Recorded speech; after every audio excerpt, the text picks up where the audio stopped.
Time management, ये time को कैसे मैनेज किया जाए। टाइम को मैनेज करने के लिए एक बहुत सा अच्छा सा फॉर्मूला है 8+8+8 कि हम हमारे टाइम को कैसे मैनेज कर सकते हैं। जैसे हमारे पास 24 घंटे होते हैं तो वो 24 घंटों के अंदर हमें कौन कौन सी चीजें कैसे कैसे मैनेज करना है। तो सबसे पहले जो 8 घंटे हमारे पास होते हैं वो 8 घंटे हमें देना है प्रॉपरली हमारे काम को। अगर हम वो 8 घंटे प्रॉपरली अगर हमारे काम के लिए देते हैं तो हमारा काम सही से हो सकता है। दूसरे जो 8 घंटे है वो 8 घंटों में लेनी हमें नींद, क्योंकि सेहत के लिए नींद भी बहुत ज्यादा जरूरी है। अगर हम अच्छे से आराम नहीं करते, अच्छे से नींद नहीं लेते तो हमारी सेहत खराब हो सकती है। और तीसरे जो 8 घंटे है वो हमारी लाइफ में सबसे ज्यादा इंपॉर्टेंट है। पहला 3F, 3H and 3S। 3F क्या होता है?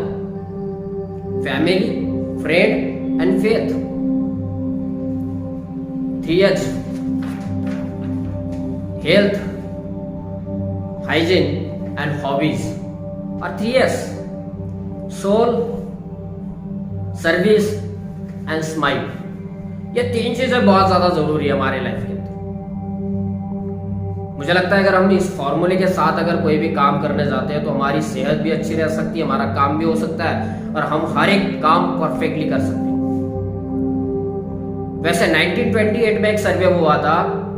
उस सर्वे में कोलंबिया यूनिवर्सिटी ने एक सर्वे किया था 1928 में। उस सर्वे में उन्होंने पाया था कि जो सेल करने वाले लोग हैं, जो काम करने वाले लोग हैं, या जो भी कोई बंदा काम करने वाला है, वो एक दिन में बस 90 मिनट काम करता है। पूरे दिन के अंदर 24 घंटों के अंदर बस वो 90 मिनट काम करता है।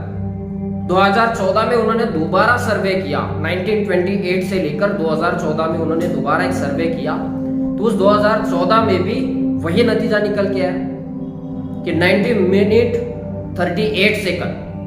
यानी कि एक इंसान एक दिन में 24 घंटों में बस 90 मिनट काम कर रहा है, जिसकी वजह से हमें हमारे रिजल्ट नहीं आ रहा है हमारे काम के अंदर, क्योंकि हम टाइम को अच्छे से मैनेज नहीं कर रहे या हम हमारे काम को अच्छे से टाइम नहीं दे रहे। मुझे लगता है हम अगर 19 मिनट के अलावा अगर 180 मिनट काम करने लगे, दुगना तिगना 3 पट ज्यादा 4 पट ज्यादा अगर हम काम करने लगे, ज्यादा मेहनत करने लगे, 2 पट ज्यादा मेहनत किया तो 2 पट ज्यादा मुझे रिजल्ट भी आएगा। एक मैनेजर की कहानी है। वो मैनेजर बोलता है, एक ऑफिस में वो जाता है। ऑफिस में जाने के बाद वो इंटरव्यू में बोलता है कि सर मुझे इस ऑफिस में काम करना है, मैं गारंटी देता हूं आपको कि मैं दुगना सेल्स आपका बढ़ा दूंगा। तो उसे रख लिया जाता है। वह दूसरे दिन ऑफिस में जाता है। ऑफिस में जाने के बाद जितने सारे वर्कर वहां पे होते हैं वो वर्करों को एक चीज पूछता है कि इस ऑफिस में क्या कमी है। वहां के जो वर्कर होते हैं, वो एम्प्लॉइज होते हैं, वो बोलते हैं सर यहाँ पे तो सारी चीजें, एसी लगा हुआ है, टेबल लगे हुए हैं, सारी हर एक चीज है, कैबिन है, सारे हर एक चीज यहाँ पे अवेलेबल है। दोबारा मैनेजर उसे एक चीज पूछता है कि यहाँ पे कुछ तो भी कमी है, शायद आप लोगों को नजर नहीं आ रही पर मुझे वो चीज नजर आ रही। वो लोग पूछते हैं सर क्या कमी है? बोला ग्राहक। इस ऑफिस में सारी चीजें प्रेजेंट है लेकिन इस ऑफिस में ग्राहक नहीं है, कस्टमर नहीं है। तो जाओ मार्केट में जाओ, कस्टमर ढूंढो। यही आज की मीटिंग का फैसला है। 8 बजे मीटिंग स्टार्ट हुई, 8:02 पे मीटिंग खत्म। शाम को 8 बजे दोबारा रिपोर्टिंग होगी कि कितने कस्टमर ढूंढे। वो लोग गए मार्केट में, ढूंढते रहे कस्टमर ढूंढे। जब वो वापस आए तो जिस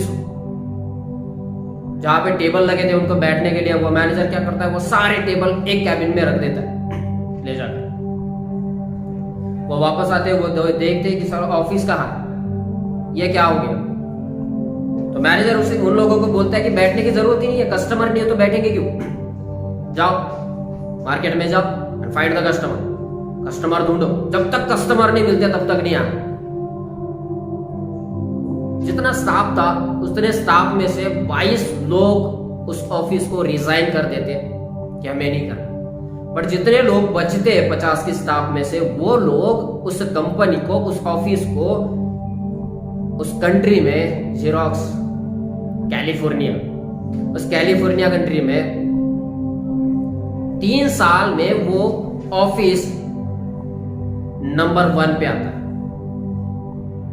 इस सर्वे से हम एक चीज सीख सकते हैं कि हम सेल ही नहीं कर रहे, हम बाहर जाते हैं, कहीं पे बैठते हैं, काम की चीजें हम 5 मिनट बात करेंगे, लेकिन हम अदर चीजें बाहर बहुत ज्यादा बोलते हैं। नेटवर्किंग में भी यही हो रहा है, सेल्स की दुनिया में यही हो रहा है। कई लोगों को लगता है कि मैं तो बहुत ज्यादा सेल्स कर रहा हूँ, मैं तो दिन भर मेहनत करता हूँ, मैं सुबह घर से निकल रहा हूँ, शाम को घर पे आ रहा हूँ, मैं तो पूरी मेहनत करता हूँ, मैं तो ऑफिस जा रहा हूँ, ऑफिस में भी काम कर रहा हूँ। यार हम टाइम कितना दे रहे हैं हमारे वर्क? डायरेक्ट सेलिंग में कोई बंदा प्लान शो करने जाता है तो वो वैसे हो रहा है, काम की बातें 2 मिनट, औदर बकर ही ज्यादा हो रही है, औदर बकबक ही ज्यादा हो रही है। तो हम कितना टाइम हमारे काम के लिए देते हैं, मैटर ये चीज करती है। 2 चीजें बहुत ज्यादा जरूरी है, एक अर्जेंट और एक इंपॉर्टेंट। जब तक एक इंसान को ये 2 चीजें समझ में नहीं आएगी कि अर्जेंट क्या है और इंपॉर्टेंट क्या है, क्या करना अर्जेंट है, क्या करना इंपॉर्टेंट है। टीवी देखना इंपॉर्टेंट है? बिल्कुल नहीं। मोबाइल चलाना इंपॉर्टेंट है? बिल्कुल नहीं। मोबाइल लेकर बैठना और वो फेसबुक को बस स्क्रॉल अप करते रहना, बस देखते रहना किस के लिए नहीं। इंपॉर्टेंट क्या है? क्या कोई इंपॉर्टेंट है? अर्जेंट क्या है? हमारा काम। एक इंसान 80% टाइम हमारा वेस्ट कर रहा है। जहां पे हमें टाइम देने की जरूरत नहीं है, वहां पे हम हमारा 80% टाइम दे रहे हैं, और हमारे काम के लिए हम बस 5%, 10%, 15% टाइम दे रहे हैं। और बंदा उसी टाइम पे सोच लेता है कि नहीं मैंने बहुत बड़ा एफर्ट किया, मैंने तो 100% टाइम दिया मेरे काम को। नहीं यार, हम एक्चुअली टाइम ही नहीं दे रहे, हम टाइम देते बस 5%। बट उसी जगह अगर हम 5% के अलावा 10% हमारे काम को टाइम दे, या 80% हम अगर हमारे काम को टाइम दे, तो मुझे लगता है रिजल्ट आएगा। अर्जेंट और इंपॉर्टेंट, अर्जेंट क्या है और इंपॉर्टेंट क्या है, कि इंसान को अगर ये चीज समझ में आ गई कि कहाँ पे टाइम देना अर्जेंट है और कहाँ पे टाइम देना इंपॉर्टेंट है, ये दोनों चीजें जब तक समझ में नहीं आती तब तक हमारा सेल्स नहीं बढ़ेगा, तब तक हमारा नेटवर्क नहीं बढ़ेगा, तब तक हमारा पे आउट नहीं बढ़ेगा। नेटवर्किंग में 3 चीजें बहुत ज्यादा जरूरी है: prospecting, selling and closing. Prospecting, selling and closing.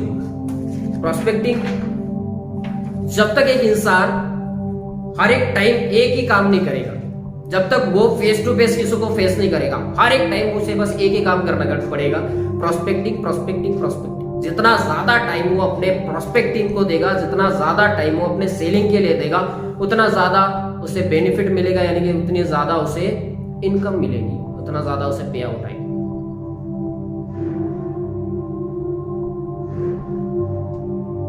वो तो अच्छी बात है कि हमारे रोशन सर ने प्लान किया कि 1 मंथ की इनकम 15 दिन में करनी, बहुत अच्छा। क्योंकि जब मंथली इनकम था तो मंथली इनकम पे हो क्या रहा था, बंदे लेजी हो रहे थे, कुछ काम करते थे, कुछ काम नहीं करते थे। चलो ये 15 दिन लेजी, ये 15 दिन कंफर्ट जोन, 15 दिन के बाद करेंगे काम जो भी है मंथ का।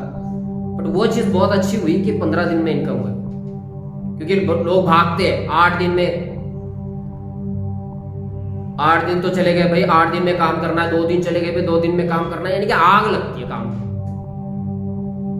वो चीजें करना बहुत ज्यादा जरूरी है, जो टाइम मैनेज करना बहुत ज्यादा जरूरी है। वो 8 + 8 + 8 ये फॉर्मूला याद करना भी बहुत ज्यादा जरूरी है। और हर एक टाइम अर्जेंट और इंपॉर्टेंट क्या है वो चीजें देखना बहुत ज्यादा जरूरी है हमारे लिए। जब तक हम ये चीजें नहीं देखेंगे तब तक हमारा बिजनेस आगे नहीं बढ़ने वाला, तब तक हमारी स्टडी नहीं होने वाली, तब तक हमारा सेल्स नहीं बढ़ने वाला, तब तक हमारा पे आउट नहीं बढ़ने वाला। अगर हमें ये सारी चीजें करनी है तो टाइम मैनेजमेंट बहुत ज्यादा जरूरी है। आज के टाइम लॉकडाउन लगा हुआ है, तो लॉकडाउन में अगर हमारे टाइम का हम अच्छे तरीके से यूज करते हैं तो हमारी प्रोस्पेक्टिंग भी बढ़ सकती है, हमारे सेलिंग की प्लानिंग भी बढ़ सकती है। हम हर एक टाइम जो हम घर पे बैठे, कुछ लोग घर पे बैठे रहते हैं, कुछ टीवी के सामने जाकर बैठते हैं, कुछ मोबाइल ले लेते हैं, कुछ रील्स बनाते हैं, इंस्टा चलाते हैं, यूट्यूब पे जो देखना है वो नहीं देखते। यानी कि हम आज सबसे ज्यादा यूथ पर्सन एक वेस्टेज टाइम के ऊपर ज्यादा ध्यान दे रहा है।